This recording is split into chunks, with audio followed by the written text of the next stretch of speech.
MSc CETच्या 2020च्या exam मध्ये विचारलेला हा नेक्स्ट क्वेश्चन पाहूया आपण. काय म्हणतोय आपल्याला, if the population grows at the rate of 8% per year, then the time taken for the population to be doubled is P for population. Change in population per unit change in time is equal to काय घेऊ आपण, 8% म्हणजे किती, 8 divide by 100. आता हा जो 8% कशाचा 8%, original पॉप्युलेशनचा 8%. Very obvious. आपल्याकडे हा बेसिक डिफरन्शियल इक्वेशन आहे, कारण याच्यामध्ये डेरिव्हेटिव्ह आहे. मग आपण काय करू, याला DP divided by P is equal to काय झाला, हा 8 divide by 100 into D T. आता आपण करू इंटिग्रेशन दोन्ही साईडला. डीपी अपॉन पी म्हणजेच 1 अपॉन पी इंटिग्रेशन ऑफ हा काय झाला DP is equal to 8 by 100 काय होतो रे, 4 टू जा 8, 4 इंटू 25 जा 100. हा 2 डिवाइड बाय 25 कॉन्स्टंट आहे, इंटिग्रेशनच्या बाहेर ठेवला आपण. हा काय आला आपल्याकडे 1 डी टी. ठीक आहे, is equal to 1 upon x d एक्सचा इंटिग्रेशन काय तो लॉग एक्स. या ठिकाणी काय होणार मग, log P is equal to 2 by 25 constant आहे, आपण ॲज इट इज ठेवून दिला. 1 डी टी इंटिग्रेशन काय येणार, T plus constant of integration C. हे झालं आपलं इनिशियल इक्वेशन तयार. या ठिकाणी आपल्याला त्यांनी सुरुवातीला काहीच दिलं नाही, पण आपल्याला काय माहिती आहे, जेव्हा टी इज इक्वल टू 0 असेल, इनिशियल पॉप्युलेशनला आपण P is equal to P0 हे कन्सिडर करू. म्हणजे आपला प्रॉब्लेम स्टार्ट होताना जी पॉप्युलेशन होती तिला आपण P0 हे एक नोटेशन दिलं. Log of P0 equals to 2 divide by 25. T ची व्हॅल्यू काय आहे, T equals to 0 plus constant of integration C. हा कम्प्लीट पार्ट 0 झाला आणि सी याची व्हॅल्यू काय झाली, लॉग ऑफ P0. देअरफोर या ठिकाणी आपल्याकडे हा जो अननोन कॉन्स्टंट ऑफ इंटिग्रेशन आहे त्याची व्हॅल्यू आपल्याला काय मिळाली, log of P0. He value याच्यामध्ये ठेवून देऊ. इक्वेशन काय होईल आपला, log of P is equal to 2 divide by 25 into T plus log of P0. हा लॉग P0 आपण लेफ्टला पाठवू, काय होऊन जाईल, log P minus log P0 equals to 2 by 25 into T. Log A minus log B काय असतो, log A divide by B. या ठिकाणी काय होऊन जाईल, log of P divide by P0 equals to 2 divide by 25 T. हे झालं आपल्याकडं सोल्युशनचं नवीन फॉर्म तयार. आपल्याला काय विचारलं त्यांनी, जी पॉप्युलेशन आहे तिला डबल होण्यासाठी किती वेळ लागेल. पॉप्युलेशन डबल झाली म्हणजे पी ची व्हॅल्यू काय झाली, इनिशियल पॉप्युलेशनच्या डबल. इनिशियल पॉप्युलेशन P0 आहे, इनिशियल पॉप्युलेशनच्या डबल म्हणजे 2 इंटू P0. देअरफोर पी च्या ठिकाणी 2P0 ठेवून देऊ आणि टी ची व्हॅल्यू आपण फाइंड आउट करू. काय होऊन जाईल, log of 2P0 divide by P0 equals to 2 by 25 into T. या ठिकाणी P0 कॅन्सल. लेफ्ट साइडला काय आला, log 2 is equal to 2 by 25 into T. T equals to 25 divide by 2 into log 2. Log 2 ची त्यांनी आपल्याला व्हॅल्यू किती दिली, लॉग 2 इक्वल्स टू 0.6912. काय होऊन जाईल मग equation, T is equal to 25 by 2 into 0.6912 equals to, therefore T equals to 8.64 years. 8.64 years मध्ये जी ओरिजिनल पॉप्युलेशन आहे ती डबल होऊन जाईल. D the correct option. 2020च्या MSc CET मध्ये विचारलेला ऍप्लिकेशन्स ऑफ डेरिव्हेटिव्हचा इझी क्वेश्चन काय म्हणतोय बघा. The area of the square increases at the rate of 0.5 centimetre square per second. एरियाला आपण ए डिनोट करू. एरिया चेंज होण्याचा रेट काय दिलाय, D upon D T. D T का घेतला, कारण सेंटीमीटर स्क्वेअर पर सेकंड. एरियाचा रेट ऑफ चेंज काय दिला आपल्याला, 0.5 centimetre square per second. The rate at which the perimeter is increasing. आपल्याला काय विचारलंय, पेरिमीटरला आपण पी म्हणू. D P upon D T ची व्हॅल्यू विचारली आहे. When the side of the square is 10 centimetre long. साइडला आपण एस डिनोट करू. एस इक्वल्स टू किती, 10 सेंटीमीटर. एरिया काय असतो रे स्क्वेअरचा, एरिया इज इक्वल टू साइडला एस कन्सिडर केलाय साइडचा स्क्वेअर. या दोन्ही गोष्टी with respect to time change होत आहेत, म्हणजे या दोन्ही साइडला आपण with respect to T differentiate करू. काय होऊन जाईल सांगा बरं, लेफ्ट हँड साइडला D A divided by D T is equal to, right hand साइडला काय होऊन जाईल, 2s into D S upon D T. D upon D टीची व्हॅल्यू किती दिली आहे, 0.5 centimetre square per second is equal to 2 into S ची value किती दिली आपल्याला 10 इंटू ds अपॉन dt. या 10चं युनिट या ठिकाणी मी सेंटीमीटर लिहिलं. Centimetre square centimetre cancel. ds upon dt is equal to 0.5 divided by 20 centimetre per second. पेरिमीटरचा काय फॉर्म्युला आपल्याकडं, perimeter of a square is equal to 4 into length of side. Therefore या दोन्ही गोष्टी टाइम वरती डिपेंडेंट आहेत, त्यांना आपण डिफरन्शिएट करून घेऊ. DP divide by DT is equal to काय होऊन जाईल 4s चा डेरिव्हेटिव्ह 4 इंटू s चा derivative ds divided by dt is equal to dp upon dt ची व्हॅल्यू आपल्याला काढायची 4 इंटू ds अपॉन dt ची व्हॅल्यू काय आपल्याकडे 0.5 divide by 20. 0.5 divide by 20 into centimetre per second is equal to या ठिकाणी 4 into 0.5 केला तर काय होऊन जाईल 2 divide by 20 is equal to काय आला हा 0.1 centimetre per second. Option D is the correct option. डोक्यामध्ये जी काही शंका आली काही असू दे, मॅथमॅटिक्सची जर असेल, सरळ कॉमेंट सेक्शन मध्ये जायचं, धाड धाड धाड टाईप करायचं, आन्सर मिळणार. 2020च्या MSc CET मध्ये विचारलेला हा पुढचा question. The equation of normal to the curve 2x square plus y square equals to 12 at the point 2,2. 2x square plus y square equals to 12. या कर्वला डिफरन्शिएट करू विथ रिस्पेक्ट टू x. काय होऊन जाईल सांगा बरं 4x plus 2y into dy by dx equals to 12 चा derivative 0 कारण 12 is constant.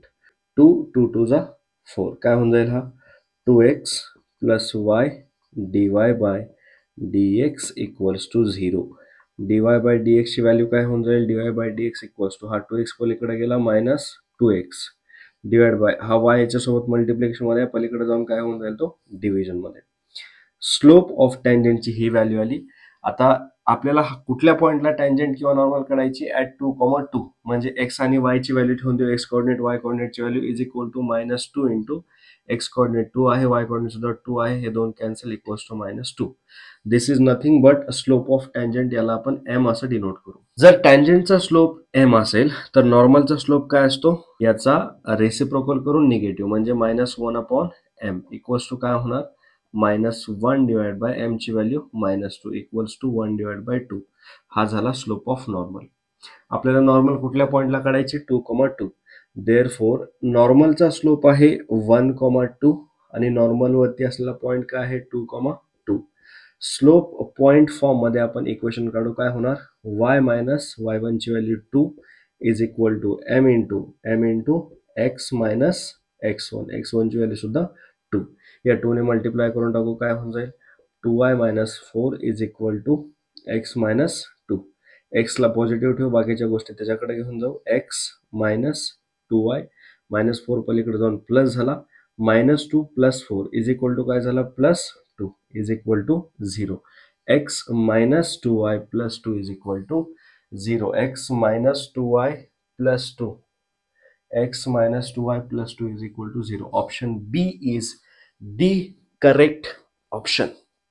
2020च्या MSc CETच्या एक्झाम मध्ये विचारलेला हा पुढचा एक गोंडस गोजीरवाना हा छान प्रश्न आहे. काय म्हटलं, the equation of normal to the curve y is equal to sine π/4x at the point 2,5. कर्वचं इक्वेशन दिले, पॉइंटचं इक्वेशन दिले, नॉर्मलचं इक्वेशन आपल्याला काढायचं आहे. कर्वचं इक्वेशन काय आहे y is equal to sine in bracket π/4 into x. याला डिफरन्शिएट करू. काय होऊन जाईल विथ रिस्पेक्ट टू x. काय झालं रे dy bye dx equals to साइनचा काय होतो डेरिव्हेटिव्ह कॉस मधला part as it is π/4 into x. π/4 into x चा अगेन डेरिव्हेटिव्ह काय आला आपल्याकडे समोर π/4. पाय डिवाइड बाय 4 कॉन्स्टंट आहे म्हणून मी अगोदर लिहिला. कॉस ऑफ π/4 इंटू x ची व्हॅल्यू आपण तिथून घेतली 2. हा काय झाला 2 2 जा 4 म्हणजे cos π/2. cos π/2 म्हणजे cos 90 इज इक्वल टू 0. त्याच्यामुळे हा झाला 0 इज इक्वल टू हा कंप्लीट पार्ट झाला 0. dy बाय dx म्हणजे आहे आपल्या टँजंटचा स्लोप, तो काय येतोय 0. टँजंटचा स्लोप 0 असल्यामुळे टँजंट काय आहे हॉरिझॉन्टल. टँजंट आणि नॉर्मल एकमेकांना परपेंडिक्युलर असतात. मग नॉर्मल काय झाली व्हर्टिकल. नॉर्मल जर व्हर्टिकल आहे तर व्हर्टिकल लाईनचं इक्वेशन काय असतं एक्स इक्वल्स टू कॉन्स्टंट या फॉर्मॅटमध्ये. मग हे इक्वेशन नॉर्मल सॅटिस्फाय करेल कधी, जेव्हा ती आपल्या गिव्हन पॉइंट मधून जाईल. गिव्हन पॉइंट काय आहे 2,5.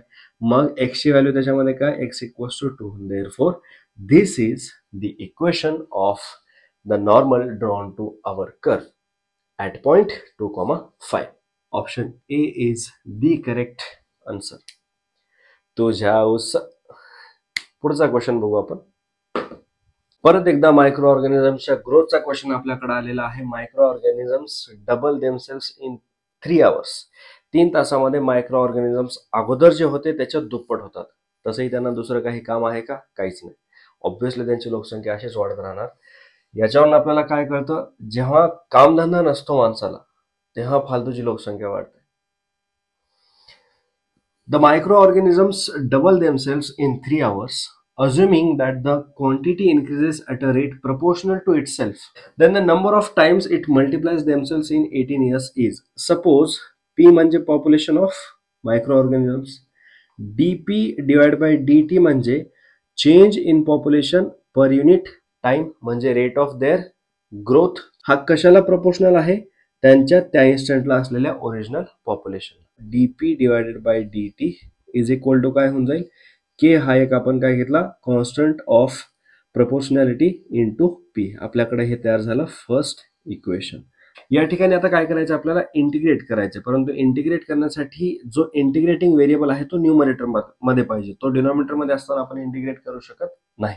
मग आपण काय करू, डीपी न्यूमरेटरला आहे त्याला आपण ऍज इट इज ठेवू. हा पी डीपीचा व्हेरिएबल आहे त्याला आपण लेफ्टला घेऊन येऊ. इकडे मल्टिप्लिकेशन मध्ये इकडे काय होऊन जाईल, तो डिव्हिजन मध्ये जाईल. इज इक्वल टू केला ठेवला आपण ऍज इट इज. हा जो डीटी आहे त्याची व्हॅल्यू काय करून घेऊ आपण, न्यूमरेटरला पाठवून देऊ. आता करायचं आपल्याला दोन्ही साईडला इंटिग्रेट. 1/p डीपीचा इंटिग्रेशन करायला log P is equal to K तर कॉन्स्टंट आहे इंटिग्रेशनच्या बाहेर येऊन बसेल. इंटिग्रेशन ऑफ 1 dt काय येणार रे, T plus constant of integration C. जेव्हा टी ची व्हॅल्यू 0 असते तेव्हा जी पॉप्युलेशन ऑफ मायक्रो ऑर्गॅनिझम्स आहे त्याला आपण P0 हे नोटेशन देऊ. या दोन व्हॅल्यू याच्यामध्ये ठेवून घेऊ. काय होऊन जाईल आपल्याकडे सांगा बरं, log of P0 is equal to K into T ची व्हॅल्यू 0 म्हणजे काय झाला हा 0 plus constant of integration C. याच्यावरून आपल्याला काय कळालं, सी ची व्हॅल्यू लॉग ऑफ P0 आहे. ती व्हॅल्यू आपण या इक्वेशन मध्ये टाकून देऊ. आपल्याकडे नवीन इक्वेशन फॉर्म होईल. नवीन इक्वेशन काय होईल आपल्याकडे, log P is equal to KT, KT as it is राहील प्लस सी ची व्हॅल्यू आपल्याकडे लॉग P0 आलेली आहे. लॉग P0 आपण ॲज इट इज ठेवून घेतली. लॉग P0 लेफ्टला पाठवून देऊ. Log P minus log P0 होऊन जाईल. Log P minus log P0 म्हणजेच काय झालं, log P divide by P0 because log A minus log B is equal to log A divided by B. आपल्याकडे लॉगॅरिथमची एक basic त्या ठिकाणी आयडेंटिटी आहे. हा काय झाला KT. ठीक आहे, या ठिकाणी आपल्याकडे इक्वेशनचा एक नवीन फॉर्म तयार झाला. आता याच्यामध्ये गिवन इन्फॉर्मेशन यूज करून टाकू. Micro organisms double themselves in 3 hours म्हणजे पी ची value 2 into initial population. 2 into initial population म्हणजे 2 इंटू P0 होईल. किती वेळामध्ये, टी ची व्हॅल्यू 3 hours मध्ये. टीचे युनिट आपण आवर घेतो म्हणजे काय झालं या केसमध्ये, लॉग ऑफ डबल झाली म्हणजे 2P0 झाली. या ठिकाणी इक्वेशन मधला P0 as it is equals to K into T ची व्हॅल्यू काय आहे 3 इज इक्वल टू, हे दोन कॅन्सल झाले. केला आपण ॲज इट इज ठेवून देऊ. 3 ला लेफ्ट हँड साईडला पाठवून देऊ, तो डिव्हिजन मध्ये जाईल. के ची व्हॅल्यू काय झाली मग, k equals to 1/3 into log of या ठिकाणी बोलला लॉग 2. के ची ही व्हॅल्यू आपण या इक्वेशन मध्ये टाकून देऊ. काय होऊन जाईल मग, log of P divided by P0 is equal to k ची व्हॅल्यू 1/3 इंटू लॉग 2 याचा प्रोडक्ट कशासोबत घ्यायचा आपल्याला, टी सोबत. के ची व्हॅल्यू आपण 1/3 लॉग 2 ठेवून दिली, टी ची व्हॅल्यू समोर ॲज इट इज. हे झालं आपल्याकडे सोल्युशन फाइंड करण्यासाठी एक नवीन इक्वेशन तयार. त्यांनी काय विचारले आपल्याला, शेवटचा question, assuming that the quantity increases at a rate proportional to itself then the number of times it multiplies themselves in 18 years is. T ची व्हॅल्यू दिली आपल्याला 18 years. आता या ठिकाणी मित्रांनो, या ठिकाणी आवर्स आहे, या ठिकाणी इयर्स आहे. हे चुकून झालेलं आहे क्वेश्चन मध्ये. सो त्या ठिकाणी तुम्ही हे आवर्सच घ्या, कारण जर 3 तासामध्ये डबल होत असतील ते, तर 18 इयर्समध्ये ते खूप मोठ्या क्वांटिटीला जातील. आपल्याकडे ऑप्शन्स एकदम बेसिक दिलेले आहे. Log of P divided by P0 is equal to 1/3 into log आहे आपल्याकडं 2 log 2 इंटू टी ची व्हॅल्यू किती आहे आपल्याकडं 18. हा दिला 18. ही सेपरेट क्वांटिटी आहे. हा 3 6 जा 18 इज इक्वल टू काय झाला 6 log 2. यालाच आपण काय म्हणू शकतो लॉग ऑफ 2⁶. लेफ्ट हँड साइडला आपल्याकडे आहे log of P divide by P0. हा लॉग आणि लॉग कॅन्सल होत नाही, कॅन्सल होतो असं आपल्याला टेक्निकली दाखवता येतं, परंतु ऍक्च्युअल त्याच्यासाठी वर्डिंग ही आहे की दोन्ही साईडला आपण अँटी लॉग घेतला. ठीक आहे. जर माझ्याकडून मॅथ शिकत असाल तर वर्ड प्रॉपर त्या ठिकाणी यूज करायला शिका. आपण दोन्ही साईडला काय केलं अँटी लॉग घेतला, म्हणजे हे दोन्ही लॉग या ठिकाणी ऍडजस्ट झाले, निघून गेले. P डिवाइड बाय P0 ची व्हॅल्यू किती आली रे इज इक्वल टू 2⁶. 2⁶ म्हणजे 2 क्यूबचा स्क्वेअर म्हणू शकतो. 8चा स्क्वेअर काय झाला 64 is equal to 64. Therefore P is equal to 64 into P0. Therefore it multiplies itself into 64. So option B is the correct option. या व्हिडिओमध्ये तुम्हाला काही जरी डाऊट असेल सरळ कमेंट सेक्शनमध्ये जायचं आणि विचारायचं. मजा करत नाही, चॅनलवरती हजारो कमेंट येतात, मी सगळ्यांना रिप्लाय करतो, तुम्हाला सुद्धा 100% करणार. माझं नाव स्पार्क, मी शिकवतो मॅथ्स, लक्षात ठेवा.